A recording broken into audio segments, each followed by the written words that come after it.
Welcome to time to travel channel. நம்ம இன்னைக்கு வந்து காந்தாரா படத்தை தான் பார்த்துருந்தோம். சாப்டர் 2, லெஜண்ட் சாப்டர் 2 படம் ஆக்சுவலி இது. அப்பா, அதாவது ஒரு பிரமிப்பா இருந்தது எனக்கு படம் பார்த்து. அப்படியே ஒரு கூஸ் பம்ப்ஸா இருக்கு இது வரைக்கும் அந்த படம் பார்த்ததுல இருந்து. ஈச் அண்ட் எவ்ரி ஃப்ரேம் வந்து அப்படி செதுக்கியிருக்காங்க. யார சொல்றது யார சொல்லாம விடுறதுன்னு கூட தெரியல. எனக்கு அவ்வளோ காஸ்ட் அண்ட் க்ரூ இருக்கு. பட் பர்டிகுலரா மனசுல நினைக்கிறது வந்து ஒரு சில கேரக்டர் நம்மளுக்கு அப்படியே பசுமரத்னாலி போல அப்படியே ஒட்டுது. குறிப்பா ஜெயராமா இருக்கட்டும், அப்படியே சில சைட் கேரக்டர்ஸ் எல்லாமே நல்லா சூப்பரா பண்ணிருக்காங்க. இடையில வர அந்த பகு பீப்புன்னு சொல்லி ஒரு கேரக்டர் அதெல்லாமே செமையா பண்ணிருக்காங்க. ஃபர்ஸ்ட் ஆஃப் ஆல் யாருக்கு ரொம்ப தேங்க்ஸ் பண்ணணும்னா, இந்திய சினிமாவோட அடுத்த ப்ரைடுன்னு சொல்லலாம் அவரை. நம்ம ரிஷப் ஷெட்டி தான். பிளாஸ்ட் பிரிச்சு எடுத்துட்டாரு. அந்த குறிப்பா அந்த குளிகாவா ஒரு மாறுறது, சில விஷயங்கள், அந்த சாமி உள்ள வந்து வர அந்த டான்ஸ் ஆகட்டும், எல்லாமே பிளாட் கதை பாத்தீங்கன்னா இது வந்து ஏற்கனவே வந்த காந்தாராவோட ப்ரீகோல் இது. அதுக்கு முன்னாடி எப்படின்னா நடந்ததுன்றது, ராஜா காலத்துல எப்படி நிலங்களை எப்படி அவங்க கையாள எடுக்கிற உட்படுறாங்க, ஒரு ஒரு பழங்குடியினர் வாழ்ற ஒரு இடத்த வந்து இவங்க வந்து கைப்பற்ற நினைக்கிறது.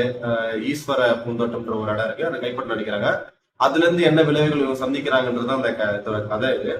அதுக்கு கடவுள் எப்படி உறுதுணையா இருக்கிறாருன்றத வந்து ஒரு நேர்த்தியாவும் ஒரு கூஸ்பம் மூமெண்டோட ஒரு வாரி தெளிச்சிருக்கிறாரு ரிஷப் செட்டி சொல்லுது. ரொம்ப கஷ்டங்க ஒரு டைரக்டரா இருந்து அதை கவனிச்சுக்கிட்டு அந்த காஸ்டியூம் எல்லாத்தையும் கண்ட்ரோல் பண்ணிட்டு அது ஒட்டுமொத்த சட்டியும் அவர் கவனிச்சுக்கிட்டு அவரும் அதை ஆக்ட் பண்ணி ஒரு அவுட்புட் கொடுத்துட்டு பாருங்க. வா, அது பிரமிப்பு மலைப்பா இருக்கு எனக்கு. ஒரு பார்க்கும்போது ஒரு ஃப்ரேமும் சிஜி ஒர்க்குங்க. சொல்லுமா சிஜி ஒர்க்லாம் என்னங்க, நான் சொல்றேன், உண்மையா சொல்றேன், சிஜி ஒர்க் அடுத்த கட்டத்துக்கு எடுத்துட்டு போயிட்டாங்க.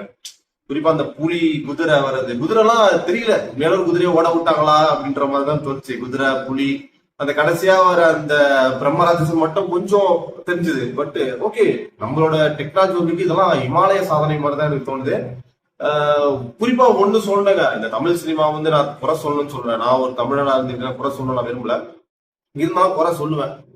ஏன் குறை சொல்லணும்? இவ்வளவு பட்ஜெட்டை வாரி கொடுத்து ஒருத்தரும் இவ்வளவு சேலரியில வாங்கிக்கிட்டு, டைரக்டர்ல இருந்து அசிஸ்டன்ட் டைரக்டர், நடிகருங்க எல்லாருமே அவ்வளவு காசு சம்பாதிச்சு வாங்கிக்கிட்டு நம்மளுக்கு தரமான படத்தை கொடுக்குறாங்களா? கண்டிப்பா கிடையாது. குறிப்பா கடைசியா வந்த கூலி, மதராசி, என்ன படம்னு எனக்கு இது வரைக்கும் பொருள் பார்த்து நம்ம காசு, நம்மள காசுங்க, நம்ம வேலைக்கு போறோம், நீங்க வேலைக்கு போறீங்க, எல்லாரும் காசு ஒரு 200 ரூபாய் சொல்லுங்க, 100 ரூபாய் சொல்லுங்க, 150 ரூபாய் சொல்லுங்க, எல்லாமே காசு தான். அதை போட்டு நம்ம பாப்கார்ன் வாங்குறோம், அதை வாங்குறோம், இதை வாங்குறோம், எல்லாத்தையும் வாங்கி ஒரு படத்தை பார்த்து ஒரு சாட்டிஸ்பாக்சன் கொடுக்கலன்னா அது என்ன படம்? குப்பை படம் தானே அது. ஆனா இந்த படம் இவங்க கிட்ட இருந்து கன்னட சினிமா, தெலுங்கு சினிமா, மலையாள சினிமா எங்க போயிட்டாங்க? டாப் மேட்ச்ங்க எங்க போயிட்டாங்க? புஷ்பான் ஒருத்தங்க கொடுக்குறான், கேஜிஎஃப் ஒன்று கொடுக்குறான், பாகுபலி ஒன்று கொடுக்குறான், மலையாளத்துல தொட்ட படம் எல்லாம் தொடங்குது. அந்த மாதிரி ஒரு வெற்றியை கொண்டாடிட்டு இருக்காங்க மலையாள சினிமா. சோ இப்படி இந்த காலகட்டத்துல நம்ம போட்டியே போட முடியல. ஓகே சொன்னாங்க, இதுக்கு முன்னாடி படம் வந்துச்சு, நிறைய படம், தமிழ் படங்கள் சூப்பரா வந்துச்சு, ஓகே ஓடிச்சு எல்லாம். இன்னைக்கு காலகட்டம் போட்டி போட முடியுதா? இல்ல.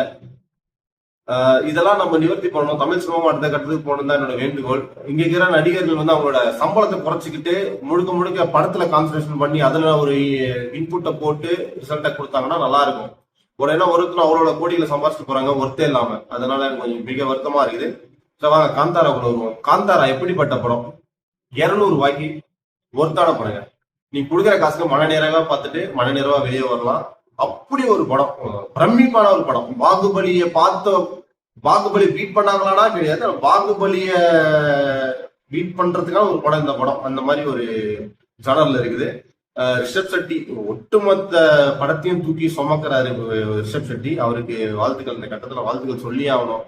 எவ்வளவு சொன்னாலும் எனக்கு தெரியல எப்படி அவரை வாழ்த்துறதுன்னு. அந்த அளவுக்கு ஒரு ஆக்டிங் ஸ்கில்லா இருக்கட்டும், டைரக்ஷன் ஸ்கில்லா இருக்கட்டும், ரைட்டிங் பிச்சு எடுத்துருக்காங்க மனுஷன். ஒரு பழங்குடியினர் எப்படி வந்து பண்டமாற்று முறைய நாகரிகம் எப்படி வளர்ந்துச்சு, எப்படி பண்டமாற்று முறை பண்ணாங்கன்றதெல்லாம் நம்ம புக்ல படிச்சிருப்போம், ஹிஸ்டரியில படிச்சிருப்போம். கேரளத்து தந்தங்கள் கொடுத்து நம்ம மிளகு கொடுத்து கேரளத்து தந்தம் வாங்கணும், அரேபிய குதிரையை கொடுத்தாங்க, அதுக்கு பதிலாக நம்ம பண்டமாற்று முறையா வேற ஒரு பொருளை கொடுத்துலாம் படிச்சிருக்கோம். அதெல்லாம் கண் முன்னாடி நம்மளுக்கு தெரியுது பார்த்துட்டு. பொன்னியின் செல்வன்லாம் வந்து எதுக்கு எடுத்தாங்கன்னு சத்தியமா தெரியல. தெரியும் பொன்னியின் செல்வன் இந்த படம் பார்த்து மணிரத்னம் கத்துக்கணும், நிறைய விஷயம் கத்துக்கணும். நம்ம அவர் டாமினேட் பண்றேன்னு நினைக்காதீங்க. அந்த மணிரத்னத்துல அவரு பெரிய லெஜெண்டியான டைரக்டர் தான். இருந்தாலும் இந்த படம் நிறைய படிப்பினையை கத்துக் கொடுத்து நம்ம தமிழ் சினிமாவுக்கு. சோ இதெல்லாம் நம்ம ஒரு படிப்பினையை எடுத்துக்கிட்டு தான் நம்ம அடுத்த கட்டத்துக்கு நகரணும்.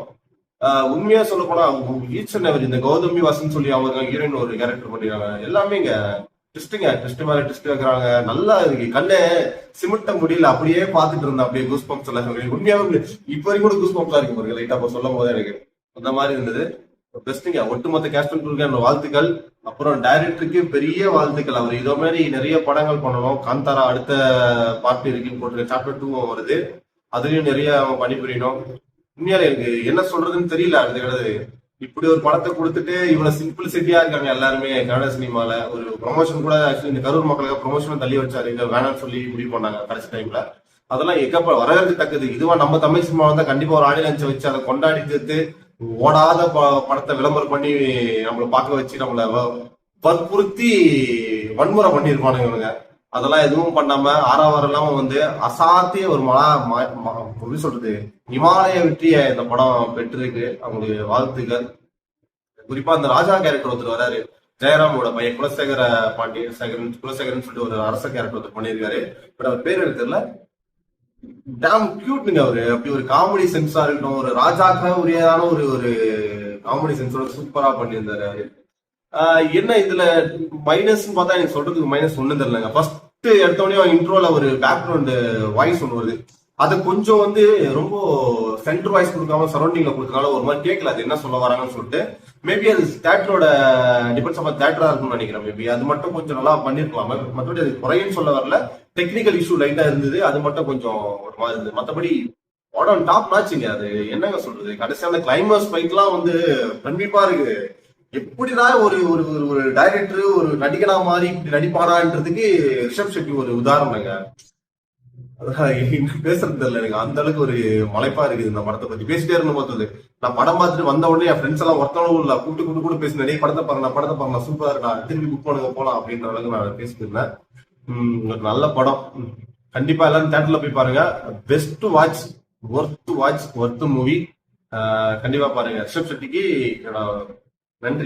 இந்த நேரம்ல கண்டிப்பா நன்றி சொல்லி அவரை வாழ்த்துக்கள்.